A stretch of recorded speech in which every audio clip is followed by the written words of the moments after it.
You know who I be, they call me Slapside. I play that Call of Duty, schooling all the newbies. If you down to learn, then go and press play, cause I'm only down aiming for that first place. Yo, what's up, everybody? It's your boy, Mrs. Slapside, and I just got done eating. I feel really full, man. So bear with me on the commentary. My belly is expanding, and I just feel full. But that being said, this is some HVK 30 gameplay, and man, this gameplay was pretty dirty, man. I was looking through my nukes, and this one just kind of stood out of the rest. Like, this one was like, man, this is pretty cool. And you don't really see that many HVK gameplays. The HVK used to be a very strong gun. It was really accurate, mobile, and it had pretty good damage, but nowadays it feels really puny. It doesn't feel as strong. It doesn't have the kick that it used to have. It's still a great gun if you're accurate with it, obviously, like any gun, depending on your connection. But all I gotta say is that this gameplay was pretty cool because I was running and gunning and just doing what I gotta do. But honestly, when I look at my older gameplays, I see a lot of the things that I don't do now, because obviously you get better, you learn from your mistakes, you get better as you keep playing the game. There's certain techniques that you start to pick up as you keep playing the game. But you can see I get the hater around 28 points, around 30 points. And once you get the hater, it really makes your teammates smile a little bit. Everyone's like, oh yeah, like you're really helping me out. So me personally, when I run the beta or when I run Infinite Warfare, when it comes out, I'm going to be running Spy Plane Counter and Advanced UAV. I'm hoping the Advanced UAV isn't too weak, because most of the time the Advanced UAV is easy to take down. But that being said, I just really want to talk about the beta and my expectations for Infinite Warfare. The beta is really going to tell me or show me how good Infinite Warfare is. It's really good they're putting a beta out, because we could get used to the game and get to know it before going into the pit fire, going into Infinite Warfare with all the tryhards. Because honestly, everyone's gonna be grinding from level 1 to 100, whatever it may be. Like, everyone's gonna be tryhard the first week, so I gotta make sure I'm with a good team. I'm gonna be definitely rocking with my clan Thor, THOR, the Hour of Reckoning. And like I said, man, Infinite Warfare, man, coming out with a kill streak called THOR, that shit still kind of makes me laugh, you know what I mean? But it's all good. You can see we get the scythe right here, and I pop out the scythe, kind of get an idea where they're at, start spraying. And one thing I noticed with a scythe is that this shit just dumps. It was my favorite when I played the beta. This was my go-to, and every time they just gotta come out with an update, they always gotta tweak something.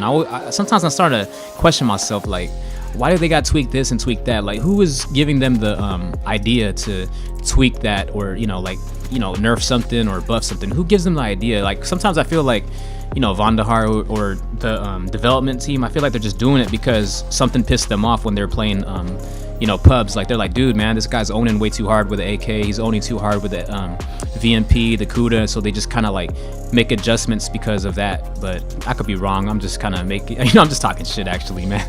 They probably just do it because obviously some guns are just the meta, the meta of the game, being the gun that everyone goes to. But sometimes you gotta understand, like, every game's gonna have a meta, and what it comes down to ultimately is who could run the meta the best, like who could really steez on that weapon. Like it's just like it's just like we all use scuffs. Like, if we all use scuffs, who could use the scuff the best? It doesn't really matter what gun's the best. Who can use it the best is what really matters. But that being said, I don't run a scuff. I just run tactical layout. I run an FPS Freak on the left analog joystick, actually on the right joystick, because that's where I aim. But I do look forward to getting a scuff for sure. But right now I'm really putting some money to the side. I gotta get me an Elgato. I'm gonna get the HD60S. The HD60S Elgato has a built-in hard drive, and I think it's a little bit more stronger. And yeah, I'm looking forward to start doing gameplay on the Elgato. If you guys don't know, like, the recording on the PS4 system only records up to 720p HD, and that's not very good. It's decent, but the Elgato, it records at 1080p by 60 frames per second. That is a very good looking video. Like, if you look at Mark of J's videos, he's using Elgato, and you can see that his videos are just crispy, and you could just see that it kind of makes you want to play the game because it's so good, like the quality of it. But that being said, if you guys want to start recording, definitely go with Elgato. You could even stream with it too if you have a great PC or Mac. So I suggest you guys do that, but I'm getting really full here, man. Like I'm about to burp and stuff, but my bad. Excuse me, guys, if I do. But you can see, man, it's 150, about 150 in the gameplay, and I'm just really trying to figure out where they're at. Obviously, with the Blackbird out, I just gotta play my cards smart. You know, I'm about 20 plus gun kills in, and I really just want to secure this nuclear. And you can see the wraps are out. Anytime the wraps go out, I get a little mad. I'm not gonna lie, man. I mean, me personally, man, I could use the wraps, but it just seems like every time you put the wraps out, the enemy team just leaves. So it just sucks. But you can see I got Brutal, spray him up real nice right here. I could have challenged that guy, but because I was so red, I was like, you know what, let me regenerate my health and come back and just let you know how I do. But anyways, one thing I wanted to say is that you want to know how someone has beast gameplay?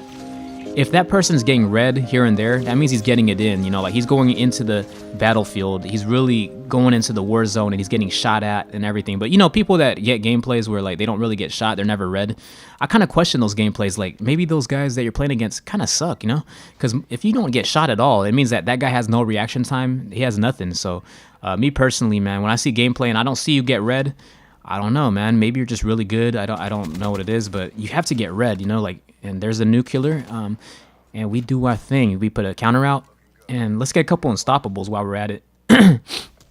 But that being said, after all that being said, I just really look forward to playing the beta. It's gonna come out at on Friday, 10 a.m. for the PS4 players.